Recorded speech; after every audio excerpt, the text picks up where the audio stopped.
So today's daily bread is titled From Every Nation. And the verse comes from Acts 10, verse 34 to 35, and it reads, God does not show favoritism, but accepts every nation, the one who fears him and does what is right. London is a cosmopolitan city with people from many nations living side by side.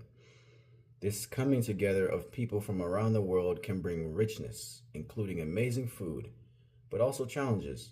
For instance, I was saddened that friends from one European country felt they were the least respected in London because their country had been admitted to the European Union more recently. They felt overlooked, blamed for problems, and resented for the jobs they secured. Since God doesn't show favoritism, neither should we. He breaks down barriers between people. We see his spirit at work in Peter's vision while praying on the rooftop, and how Peter was called to minister to Cornelius, a God-fearing Gentile. God helped Peter evaluate the Jewish regulations about not associating with Gentiles. The apostle listened and went to Cornelius' home to share the good news of Jesus. He said, I now realize how true it is that God does not show favoritism, but accepts from every nation the one who fears him and does what is right. Acts 10, 34 to 35. Those who follow Jesus are called to love and serve all those who are made in the image of Christ. Part of that mission is to not show favoritism for people from certain nations or with particular skin colors. May we learn to seek justice and defend the oppressed as God guides us. Isaiah 1:17. And it prays, what do you think God breaks down barriers between people of different nations? Why do you think God breaks down barriers between people of different nations? And how could you speak out for the oppressed? Dear God, please help me make a difference for you in my community.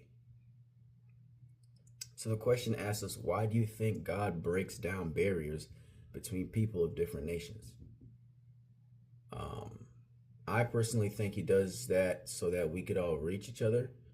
There's too much division in the world today, so him allowing other people to have a different mindset and to break down those barriers is going to better help us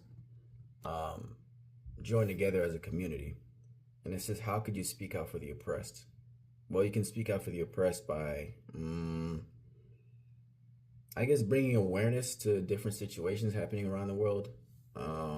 I personally don't get too much into like the politics of it all, but maybe you could post on Snap, post on a short or something, just quickly, and just let them know, hey, you know, this area is having trouble here and there. Just nothing forced, but like, hey, you know, bring awareness type beat. The insight reads, in Acts 10, Peter's response to God's command contrasts with that of the prophet Jonah. God commanded both the wayward prophet and Peter to take his words to non-Jewish people. Jonah fled by way of Joppa so that he didn't have to obey. Jonah 1:3. But Peter, while in Joppa, listened and headed straight to Cornelius. Acts 10, 23 and 24. Jonah responded to God's outpouring of compassion with anger. Jonah 4:1. But Peter allowed his heart and mind to change in light of God's acceptance of the outsider.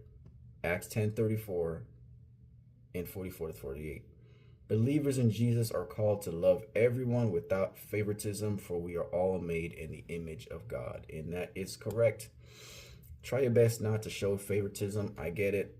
Some cultures like their cultures better, and some cultures have their perspectives or reasons for not liking other cultures, but try to mend it, you know, and just try to get along with each other. That's it.